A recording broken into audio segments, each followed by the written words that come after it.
What's up, everyone? This is Post-Production Pye with SLRLounge.com. Welcome to another episode of Weekly CC.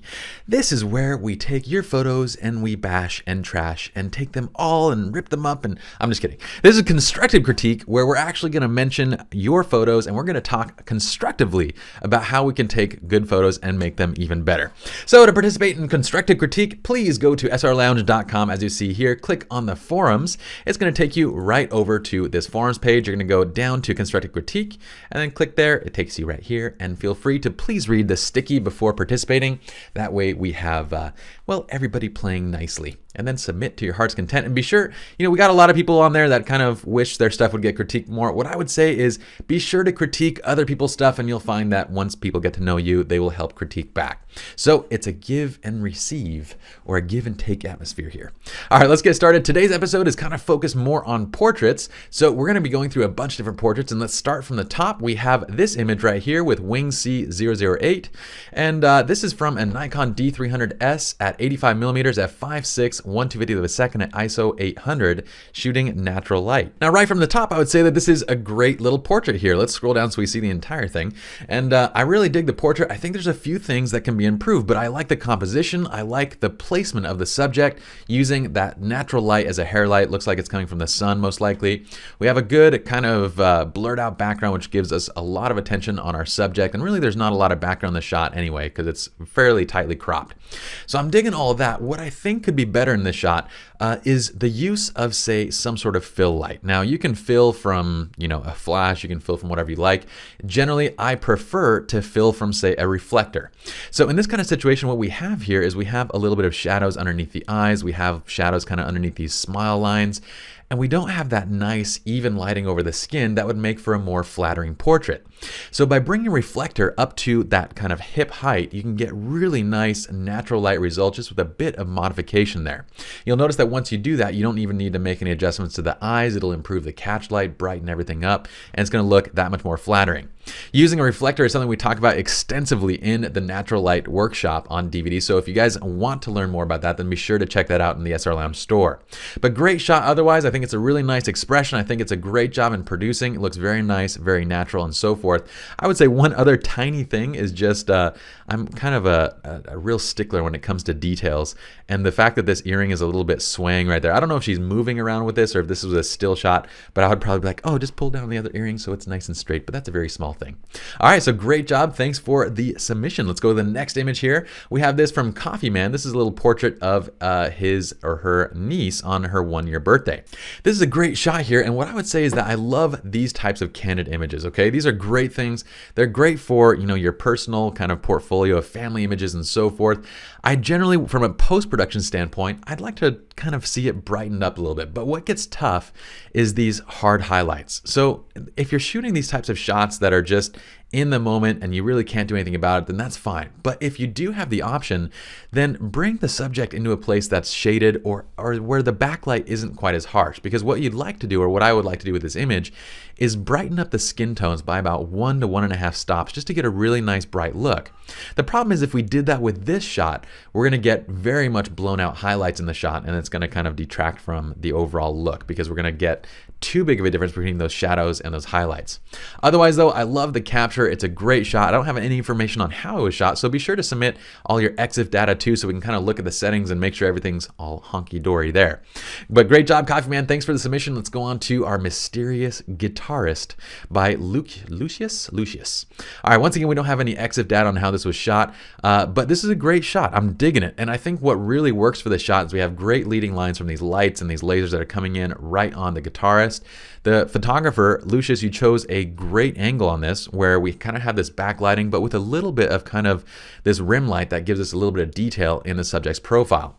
Now, I know because I've shot concert photography before that it's very difficult to get exactly what you want because you're shooting in the moment. You don't really have an opportunity to do much as far as posing or guidance or anything, if at all. So what I would say, the only thing that I think would make this more interesting is if we saw the full profile of the face, just barely above the shoulder line. Now, perhaps you can move to the left a little bit more in this scene. Maybe you could wait till kind of the head came up, but something that revealed just a little bit more of his form would be great there because as is, I'm getting a little bit of Well, I just see a little bit of want there in seeing the rest of kind of the detail and seeing who this person is. But I love the overall drama and the vibe of the shot. The only other thing I would probably do is if I was going to actually produce this for a magazine or produce this for whatever, I would probably Photoshop out these strings on the guitar because they're kind of a little bit of a distraction. All right, so from a setting standpoint, everything looks good and honky-dory. Great submission, Lucius. Let's head on to the Aviados. Now, this is a shot that he took of his family or friends of the family or something. The intent was to shoot the mother and daughter, and by the way, this is shot by Al Green. The intent was to shoot the mother and daughter, but the two boys quickly photobombed the shot, and he loves the daughter's expression. It was shot on a 5D Mark III at ISO 100, 50 millimeters, f2.8, and 1/200 of a second. Now, here is what I would say with this image. When it comes to these types of shots, these are shots that, I mean, we as photographers work so hard to get shots to look like this naturally, where we basically come up with these really cool family fun poses and we do this kind of stuff. So I love that they photobomb the shot, and it's what makes this shot awesome to begin with, is the poses, kind of the expressions and everything. As a father myself, my wife and I would love to have a shot like this, and it gets so far away from like the traditional family shots, and that's what makes it brilliant. It captures everyone's personality, it's fun, it's different, and so forth. Now, because this is just a candid shot, you really don't have much opportunity to kind of fix the background in this shot. But what I would say is that we do see a little bit, it looks like the father's probably in the background or someone's in the background. We also have a kid behind. If you're setting up this kind of shot, you know, what would have been nice is, let's say you don't know that the brothers are going to photobomb this. That's kind of just happened. But if you place the subject in a slightly better spot, okay? So if you placed mom and daughter right in front of that mirror and you use that wall just as a solid background, then as soon as this moment happened, you'd have been placed perfectly to get this wonderful shot that could have been basically a magazine shot. It would look incredible. And this is actually an amazing shot as it is. I love it. I dig it. And I'm just saying, like, you know, if you can, what we do a lot of times as wedding photographers is we kind of place people in areas for what we saw. We say place for success. Okay. So what that means is, like, I know that dad is going to come through the door and he's going to see his daughter for the very first time, and there's probably going to be an emotional reaction there. Rather than just letting him do it in the middle of the room, I'll place one person, or say I'll place daughter by the window where there's great light, and then I'll have dad come in and take a look, you know, and I'll have him walk into that light. So that way it's still candid, but I'm able to capture the moment with kind of a great background, good lighting, and so forth. So that's all I would say with that. As far as the settings go, just be careful. Since you're shooting with natural light, it doesn't look like, well, if you did use flash, then you're okay. But if you didn't use flash, 1/200 of a second is a little bit slow. If these kids are kind of jumping around and moving stuff, you might get a little bit of blur there.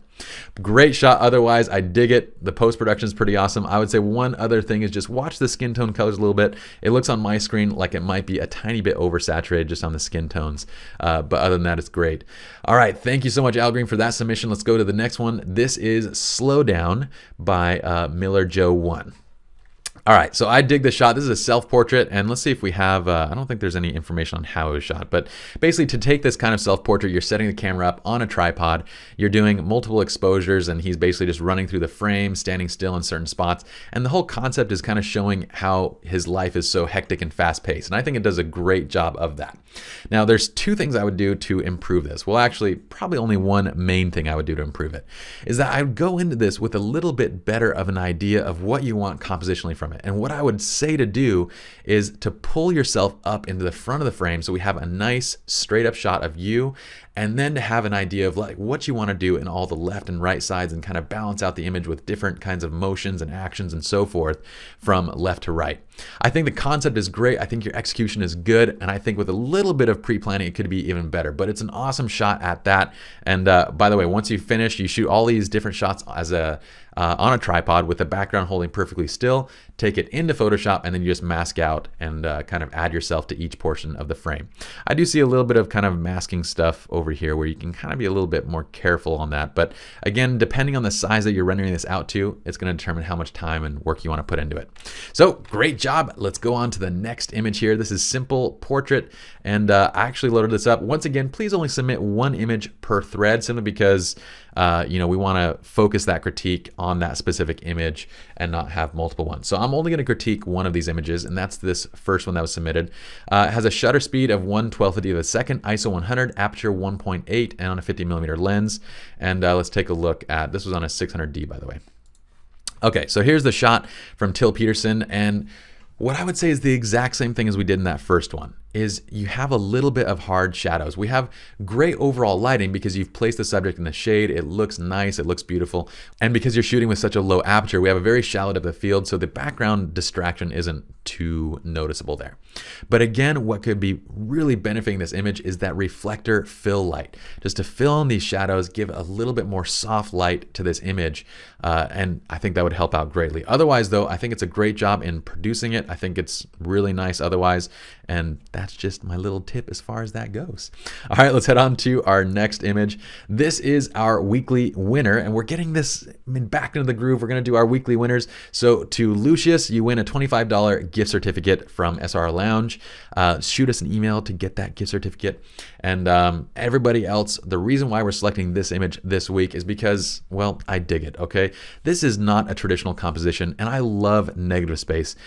And I always tell people that you need to know the rules of composition so that you know when to break them. In this shot, Lucius broke the rules, but it works so incredibly well. I love this clean blue sky that kind of drops down. We have these great straight lines. We have the couple right in the middle. Beautiful overall lines that kind of lead into our subject with this great amount of negative space up top. And I'm a big fan of that. So I love it. We're giving you, Lucius, the $25 gift certificate because this is a perfect example of when to break all the rules to make your shot work. All right, so once again, thank you everybody for your submissions. Be sure to participate in the Constructive Critique forums where we all grow as photographers. All right, my name is Pye. I'll see you all in the next episode.